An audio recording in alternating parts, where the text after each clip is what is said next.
وہ ریاست کی ڈیفینیشن اگر آپ نے دیکھنی ہے، کوئی ریاست کس لیے وجود میں آئی ہے اور اس ریاست کا ایک عام آدمی سے کیا رشتہ ہے، تو اس کے آپ کو ایجوکیشن کے نظام سے پتہ چل جائے گا۔ تو میری جو چھوٹی موٹی سمجھ ہے، مجھے یہ سمجھ آیا کہ پاکستان کا جو ایجوکیشن سسٹم ہے وہ ایگزیکٹلی پاکستان کی ریاست کی نمائندگی کرتا ہے کہ ایک طبقات کا سسٹم ہے، یہ سٹیزن کے لیے بنا ہی نہیں ہے۔ تو اس کو کس طرح ڈیزائن کیا گیا کہ میں ویسے خود بھی رابعین ہوں، گورنمنٹ کالج سے پڑھا ہوں، تو اگر آپ برٹش سسٹم دیکھیں تو اسی کی ایکسٹینشن ہے پاکستان کا ایجوکیشن سسٹم۔ مثلا یہ دنیا کا شاید واحد ملک ہوگا جس میں نہ تو ایک نصاب ہے، نہ ایک لینگویج ہے، نہ کوئی ایک ایجوکیشن کا ایک سسٹم ہے۔ ایک ہی وقت میں ہمارے ہاں انگلش میڈیم ہے، اردو میڈیم ہے، اسلامی مدرسہ ہے، اور انگلش میڈیم میں بھی کوئی 25-30 قسمیں ہیں۔ ایک انگلش میڈیم ہے وہ 10 مرلے کا ہے، جہاں پہ قائد اعظم اور محمد علی جناح کی تصویریں ہوتی ہیں، اور ساتھ علامہ اقبال اور ایک میری جیسی کام جیسی خاتون بیٹھی ہوتی ہے، چھوٹی چھوٹی انگلش میں بات کر رہی ہوتی ہے۔ 10 مرلے کا وہ اسکول ہوتا ہے۔ ایک انگلش میڈیم ایچیسن کالج بھی ہے، ایک English medium F C college بھی ہے، اس کو امریکن چلاتے ہیں۔ تو ایک ایسا طبقاتی ایجوکیشن نظام بنایا گیا ہے جس میں ایک کامن مین کے لیے کچھ نہیں ہے۔ آپ کی جو حیثیت ہے، جو فائنینشیل حیثیت ہے، یا جس آپ طبقے سے ہیں اسی طبقے میں آپ چلے جائیں گے۔ مثال کے طور پر اگر آپ ثوابی میں پیدا ہوئے ہیں اور آپ 5-6 بہن بھائی ہیں تو آپ مدرسے میں چلے جائیں گے۔ اگر آپ میرے جیسے، جو میرے والد صاحب ایک بہو تھے، سرکاری ملازم تھے، تو وہ ہم رنگ میل کرسچن اسکول تھا رونے شہر میں، اردو میڈیم تھا، وہاں چلے گیا، وہاں سے میں گورنمنٹ کالج آ گیا۔ تو سب سے پہلے جو مجھے سمجھ آئی ہے نا کہ پاکستان کی ریاست 47 سے آج تک اس میں جتنے بھی فوجی حکمران آئے ہیں، جتنے بھی نان فوجی حکمران آئے ہیں، جس میں ذوالفقار علی بھٹو بھی شامل ہے، نواز شریف بھی شامل ہے، ایجوکیشن کسی کی پرائورٹی نہیں رہی۔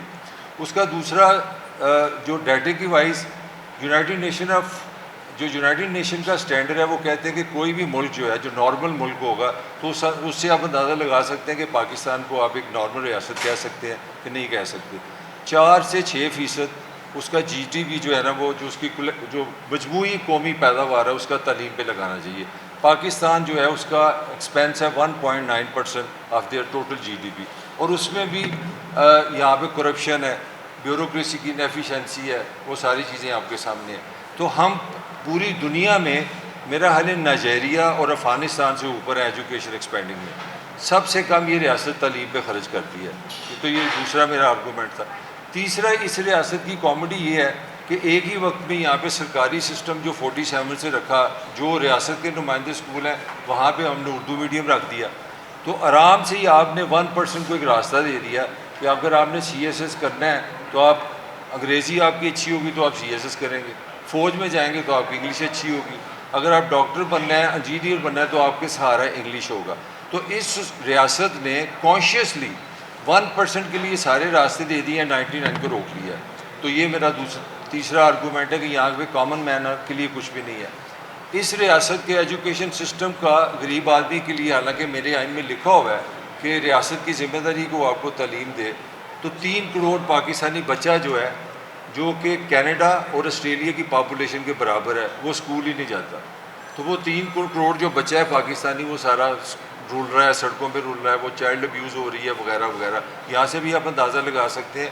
ہم یہ ریاست بڑی خوش ہوئی ہے کہ ہم نے انڈیا کے 5 جہاز گرا دیے، میں بھی بڑا خوش ہوں، اچھی بات ہے، مگر اس ریاست کو، یہ اس سٹیزن کو، کسی کو 3 کروڑ بچوں سے کوئی غرض نہیں ہے۔ اب کمال کی بات ہے، یہ شاید یہ بھی دنیا کی واحد ریاست ہوگی کہ 47 سے آج تک یہ ایک ایگزامینیشن کا نظام نہیں لا سکی جو کریڈیبل ہو۔ ابھی میں آنے سے پہلے ایک آرٹیکل پڑھ رہا تھا کہ پوری دنیا میں یہ جو کیمبرج کے ایگزام ہوئے ہیں اس میں 6.5 لاکھ بچوں نے شامل ہوئے ہیں پوری دنیا سے، 203 ممالک ہیں، اس میں پاکستانی 2,25,000 اسٹوڈنٹ پاکستانی ہیں۔ ایک امتحان لینے کے لیے گورا صاحب، جن کی ہم نے ویسے کافی پہلے بھی خدمت کی، 35,000 روپے وہ ہم سے لیتے ہیں۔ تو میں نے اس کی کیلکولیشن کی ہے، پاکستان امریکن ڈالر میں، برٹش پاؤنڈ میں 56 بلین روپیز، 56 ارب روپے ہم دیتے ہیں گورا صاحب کو کہ یار اس لیے امتحان نہیں لے سکتے اپنے بچہ کا، ہماری تو کریڈیبلٹی کوئی نہیں۔ آپ اے لیول، او لیول، وہ کیمبرج کے ہمارے ایگزام امتحان لینے میں، امتحان کی بات کروں، 56 ارب روپیہ اینولی ہم اے لیول اور او لیول کے ایگزامینیشن کے لیے دیتے ہیں۔ تو یہ کمپلیٹ ایک نظام ایسا بنایا ہوا ہے، اور اوپر سے جو اردو میڈیم نظام ہے اس میں کوئی کریٹیویٹی نہیں ہے، سارا رٹا ہے. تو وہ رٹے سے آپ کا جو ایگزامینیشن سسٹم ہے وہ میموری کا ٹیسٹ ہے کہ آپ چیزوں کو کتنا میموری یاد کر سکتے ہیں. And last as the least, پوری دنیا کا ایجوکیشن سسٹم، ایجوکیشن ایکسپرٹ اس چیز پہ کھڑے ہیں کہ آپ کی جو انڈرسٹینڈنگ ہے، جو لرننگ بیسٹ ہوگی وہ آپ کی مدر لینگویج میں ہوگی. تو اس ایجوکیشن سسٹم میں پنجابی اگر آپ سے ایجوکیٹ ہوتے ہیں، سندھی سے ہوتے ہیں، بلوچی سے ہوتے ہیں، کشمیری کسی لوکل زبان سے ہوتے ہیں، آپ کہیں نہیں جا سکتے. یہ شاید واحد ملک ہوگا جس نے بانتے ہی بنگالیوں کو 51% کو کہہ دیا انگلش میں کہ تمہاری زبان جو ہے نا اردو ہوگی. یہ شاید واحد ملک ہوگا جس کا ترانہ جو ہے اس میں کوئی لوکل زبان کا لفظ ہی نہیں ہے. کوئی پنجابی دکھا دے مجھے، بلوچی دکھا دے، سندھی دکھا دے. تو میں اینڈ یہی پہ کروں گا کہ اگر پاکستان نے چینج ہونا ہے اور پاکستان کی ریاست نے چینج ہونا ہے تو سب سے بنیادی جو چینج ہم نے لانی ہے وہ ایجوکیشن سسٹم میں لانی ہے. اگر آپ نے اس سوسائٹی کو ریلیونٹ بنانا ہے، پوری باقی دنیا کا حصہ بنانا ہے، آپ نے کریٹیو لوگ پیدا کرنے ہیں، آپ نے صحت مند لوگ پیدا کرنے ہیں، تو وہ تب پتہ چلے گا کہ یہ ریاست کا اس کی پرائرٹی میں عام آدمی آیا. 10 15 محلے کے اسکولوں میں آپ نے بچوں کو دے دیا. 40 سال کے بعد وہ ایک لڑکا آ گیا، وہ اپنا میں اس کا نام بھول گیا جس نے گولڈ میڈل لیا ہے. 84 کے بعد 2024 میں ہم نے ایک گولڈ میڈل لیا ہے. We are the 5th largest country on the earth. 40 سال میں ہمارا کوئی اولمپکس میڈل نہیں تھا. اس کی وجہ ہمارے ایجوکیشن، نہ سپورٹس ہے، نہ گراؤنڈز ہیں، نہ ریسرچ ہے، نہ تحلیق ہے. میں چھوٹی موٹی یونیورسٹی میں پڑھاتا بھی ہوں، تو وہاں پہ ریسرچ کا یہ معیار ہے کہ آپ نے ہائپوتھیسس، یہ آپ نے ایک تھیسس لکھنا ہے، اور اس تھیسس کا عنوان آپ کا یہ ہے کہ قائد اعظم دنیا کے بہترین لیڈر تھے. اب آپ نے تھیسس لکھ کے یہ ثابت کر دینا ہے کہ وہ دنیا کے بہترین لیڈر تھے. جبکہ پوری دنیا میں ہائپوتھیسس اس طرح ہوتا ہے کہ کیا قائد اعظم دنیا کے بہترین لیڈر تھے، پھر آپ نیوٹرلی اپنے ایموشن کو باہر نکال کے آپ دیکھتے ہیں کہ وہ تھے کہ نہیں ہے. تو ہمارا اس طرح کا نظام ہے، جس طرح کی ریاست ہے اسی طرح کا ایجوکیشن سسٹم ہے. اور میرا خیال ہے یہ ریاست شاید عام آدمی کو بلیو ہی نہیں کرتی، اسی لیے یہ سسٹم ہے، اس کو بدلنا ہوگا. Thank you very much. Columnist ہیں، بہت ایک طویل عرصہ رکھی ہے، اور یہ کیتھارسس بھی ہے، اور یہ دور بھی، اس ابتلا کے دور میں یہ کنسنسس بھی ڈیولپ ہونا چاہیے. تو ہمارے جیت علماء، سیاسی علماء حضرات تشریف رکھتے ہیں. حافظ ساقی صاحب ہیں، میرے دوست ولید اقبال ہیں، آپ ہیں، اور سغرا صدف ہیں، اور لیاقت بلوچ صاحب ہیں. تو سب، ایاز امیر صاحب آپ کو سنیں گے. ملک صاحب نے جو گفتگو فرمائی ہے، شکوے ہیں ریاست کے بہت زیادہ، ہمیں ریاست کے ساتھ اور نظام کے ساتھ. واقعات ہیں، کس کس کو ڈسکس کریں گے. بنیادی طور پہ جب ہم ملک کی آزادی کی بات کرتے ہیں تو ملک ہے کیا؟ پاکستان. سڑکیں، یہ پہاڑ، دریا، ندی نالے، عمارات، لوگ، مکان، اور وہ لوگ جو مکین ہیں ان مکانوں میں رہتے ہیں. یہ ہے پاکستان. اور اس کا مقابلہ کس کے ساتھ ہے؟ ریاست کے ساتھ. اس کنسیپٹ کو ذرا کلیئر کریں کہ ملک اور ہے، لوگ اور ہیں. عوام، اس ملک پاکستان عوام کا نام ہے، لوگوں کا نام ہے، طبقات کا نام ہے. اور ریاست جو ان سب پہ گزشتہ 78 ایئر سے 78 سال سے حکمرانی کر رہی ہے، اور بلکہ ہم اس کو پس منظر میں دیکھیں تو 1000 سال سے کر رہی ہے. یہ اسی کی کنٹینیوٹی ہے. تو ریاست، state it self is corrupt from the very first day. Pakistan کی ریاست دنیا کی ایک بدترین ریاست ہے. تو ایک بدترین ریاست میں رہ کے میں تعلیمی اصلاحات کرنا چاہتا ہوں، میں فیئر کاروبار کرنا چاہتا ہوں، میں قانون پر عمل درآمد چاہتا ہوں، میں انصاف اور عدل چاہتا ہوں، میں چاہتا ہوں کہ یہ سارا یہاں پہ لوگوں کو انسانی حقوق ملیں. تو میرا خیال ہے کہ اس سے بڑی حماقت کوئی نہیں ہے کہ ریاست نے علم کا سہارا لے کر، ٹیکنالوجی کا سہارا لے کر، اپنے وسائل کا سہارا لے کر مسلسل اس ملک کے عوام کو جہالت میں، غربت میں اور ذلت میں مبتلا کیا. اور افسوس کی بات یہ ہے کہ لوگوں کو احساس ذلت نہیں ہے. وہ سمجھتے ہیں اس کے لیے جیسے مذہب کو استعمال کیا گیا کہ یہ ساری ذلت خدا کی طرف سے آپ کے اوپر ہے. وہ کہتے ہیں یہ اللہ کی طرف سے. یہ چرچ بھی کہتا تھا یورپ میں. خیر اس کا ہمارا بہت تاریخ کا اور چیزوں کا بہت زیادہ فرق ہے. اب اس نظام کو کیسے درست ہونا ہے؟ کنسیپٹس لوگوں کے کلیئر نہیں ہیں. پہلے تو ان کے کنسیپٹس کلیئر ہوں کہ ہمارا دشمن کون ہے، ہمیں اس صورتحال میں کس نے مبتلا کر رکھا ہے. وہ کہتے ہیں ریاست تو بڑی ایک مقدس چیز ہے. نہیں، ریاست نے تو ہمیں مبتلا کر رکھا ہے.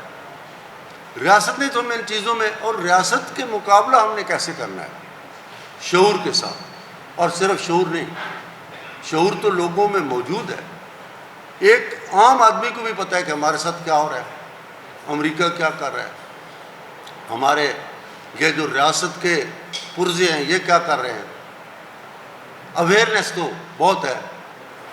ساقی صاحب لاہور ہائی کورٹ کی اگر مثال لیں تو صرف ایک جج فیصل زمان کے 1 سال کے فیصلوں کو ایک کتاب میں مرتب کر دیں تو اس ملک میں انقلاب کے لیے وہی کافی ہیں کہ ایک بدترین اور غلیظ ترین وہ ایک فیس ہے، چہرہ ہے ہماری عدالتوں کا، عدلیہ کا. سیاست کو چھوڑے، وہاں کوئی سیاسی کیس نہیں ہوتا. عام لوگوں کو کس طرح سے عدل سے محروم رکھا گیا. عدالتی نظام کو دیکھ لیں. تعلیمی نظام تو پھر اس کے بعد میں آئے گا. اب کیسے تبدیلی آئے گی؟ ہمیں ریاست کے، جدید ریاست کے ایک نظام کی آئیڈیالوجی کو پوری دنیا کی سطح پہ سامنے لانا ہوگا. ایک قحط الرجال ہے. ہمیں سوچنا ہوگا کہ ہم ریاست کے جدید نظام کو کس طرح سے سامنے لائیں اور وہ ایک آئیڈیالوجی ڈیولپ ہو. کیونکہ کسی بھی تبدیلی کے لیے، انقلاب کے لیے، یاد میں سب 3 انگریڈینٹس چاہیے. آپ ہمیں پڑھاتے رہے کہ ایک آئیڈیالوجی، دوسرا لیڈرشپ، اور تیسرا کیڈر. کیا ہمارے پاس کوئی آئیڈیالوجی ہے؟ ہم کبھی مذہب کے پیچھے لگ جاتے ہیں. اچھا، عوام فیصلہ صحیح کرتے ہیں. کبھی یہ سوشلزم کو ووٹ دیتے ہیں 1970 میں، کبھی یہ نظام مصطفیٰ کو ووٹ دیتے ہیں 1977 میں، کبھی یہ کرپشن کے خلاف ووٹ دیتے ہیں 1918 میں، کبھی یہ جو بھی خواب دکھا دیا جاتا ہے. بنیادی طور پہ اگر آج بھی ہم موجودہ سسٹم میں دیکھیں تو اس میں کوئی شک نہیں کہ ایک عمران خان کی حکومت ختم کی گئی تو وہ بہت پاپولر ہو گیا. پاپولر کسی آئیڈیالوجی کی وجہ سے نہیں ہو، نظام کے خلاف لوگوں کے دلوں میں جو نفرت ہے اس کی وجہ سے پاپولر ہوا ہے. جب کوئی آدمی نظام کے سامنے کھڑا ہوتا ہے تو لوگ اس کے ساتھ کھڑے ہو جاتے ہیں. وہ لوگ اس کے ساتھ نہیں کھڑے ہوتے، اس نعرے کے ساتھ، اس ریونج کے ساتھ، اس تکلیف کے ساتھ جو 1000 سال سے انہیں دی جا رہی ہے. تو کیا کوئی آئیڈیالوجی ہے جو نظام کو تبدیل کر لے گی؟ کیا ہمارے پاس کوئی لیڈرشپ ہے؟ پھر کیا کوئی کیڈر ہے؟ اس پریس کلب کی کینٹین کا جو چھوٹا سا عملہ ہے اس کو آپ نکال دیں، کل چائے بھی نہیں ملے گی جب تک فوری طور پہ آپ کو اتنے لوگوں کو اور بندوبست کرنا پڑے. انقلاب فرانس کی مثالیں ہمارے سامنے ہیں. تو ہم جس دور سے گزر رہے ہیں اس میں سے سب سے پہلے ہمیں کنسیپٹس کو کلیئر کرنے کی ضرورت ہے. ضبط کرتا ہوں تو ہر زخم لہو دیتا ہے، اور نالہ کرتا ہوں تو اندیشہ ہے، رسوائی ہے. بہرحال بہت سی ایسے سچ ہیں جنہیں بولنا بہت مشکل ہے. ہم کمپرومائزڈ ہیں، بہت سی چیزوں کو ہم نہیں کہہ سکتے. یہ سارا سسٹم جس کو ہم آج اسٹیبلشمنٹ کہتے ہیں اس کے پیچھے 78 ایئرز ہیں. کوئی ایک مجھے بتا دو، ایوب خان ٹھیک تھا، یحییٰ خان ٹھیک تھا، ضیاء الحق ٹھیک تھا، اسلم بیگ ٹھیک تھا، کیانی ٹھیک تھا، مشرف ٹھیک تھا، کون باجوہ ٹھیک تھا، جو بھی آج تک آئے ہیں ساری سسٹم کے. یہ پورا ایک سسٹم ہے جو پچھلے 78 سال سے چل رہا ہے. آئیں سب سے پہلے ہم پہچانیں کہ ہم جو اس ملک کے عوام ہیں، جو غریب لوگ ہیں، جو محنت کش ہیں، جو شعور رکھتے ہیں، جو چاہتے ہیں کہ یہاں پہ تبدیلی ہو، ہمیں عزت اور آبرو کے ساتھ یہاں جینا نصیب ہو، جو ہم عدل کے متلاشی ہیں. آئیں سب سے پہلے ہم اپنے دشمن کا اس کا ادراک کریں، اپنے کنسیپٹس کو کلیئر کریں، پھر دیکھیں کہ اس کا مقابلہ ہمیں باتوں سے کرنا ہے یا اسی طرح سے کرنا ہے جیسے وہ ہم پہ ظلم کر رہے ہیں۔ اور ظلم بڑھتا ہے تو مٹ جاتا ہے۔ بہت شکریہ۔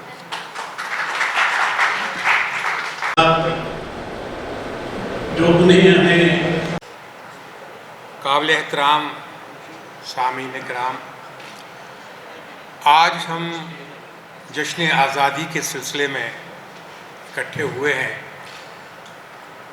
تو پاکستان میں آزادی کا جو کانسیپٹ ہے، پہلے تو اس کے بارے میں ایک کتھا ہے کہ ابھی تک یزیدیوں کے نیزے برس رہے ہیں، ابھی تک یزیدیوں کے نیزے برس رہے ہیں، ابھی تک لہو میں ڈوبا حسنینی کارواں ہے، وہی شام کربلا ہے میرے دیس میں ابھی تک، وہی خیمے جل رہے ہیں، وہی ہر طرف دھواں ہے، وہی ہر طرف۔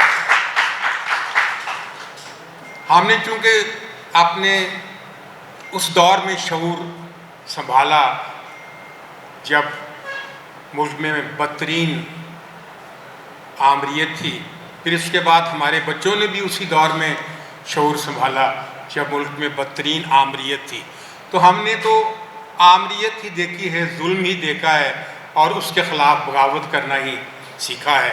تو اسی حوالے سے میں ایک نظم پیش کرتا ہوں، اور وہ ہماری آزادی کو بھی تھوڑا بہت روشنی ڈالے گی کہ ہماری آزادی کس قسم کی ہے۔ کہ اس دور کے رسم رواجوں سے، ان تختوں سے، ان تاجوں سے، اس دور کے رسم رواجوں سے، ان تختوں سے، ان تاجوں سے جو ظلم کی کوکھ سے جنتے ہیں، انسانی خون سے پلتے ہیں، جو نفرت کی بنیادیں ہیں اور خونی کھیت کی کھادیں ہیں۔ میں باغی ہوں، میں باغی ہوں، جو چاہے مجھ پر ظلم کرو، جو چاہے مجھ پر ظلم کرو، اور جو قوم کے غم میں روتے ہیں اور قوم کی دولت دھوتے ہیں، جو قوم کے غم میں روتے ہیں اور قوم کی دولت دھوتے ہیں، وہ محلوں میں جو رہتے ہیں اور بات غریب کی کہتے ہیں، ان دھوکے باز لٹیروں سے، سرداروں اور وڈیروں سے۔ میں باغی ہوں، میں باغی ہوں، جو چاہے مجھ پر ظلم کرو، جو چاہے مجھ پر ظلم کرو۔ اور مذہب کے جو بیوپاری ہیں وہ سب سے بڑی بیماری ہے۔ مذہب کے جو بیوپاری ہیں وہ سب سے بڑی بیماری ہے، وہ جن کے سوا سب کافر ہیں، جو دین کا حرف آخر ہیں، ان جھوٹے اور مکاروں سے، مذہب کے ٹھیکیداروں سے۔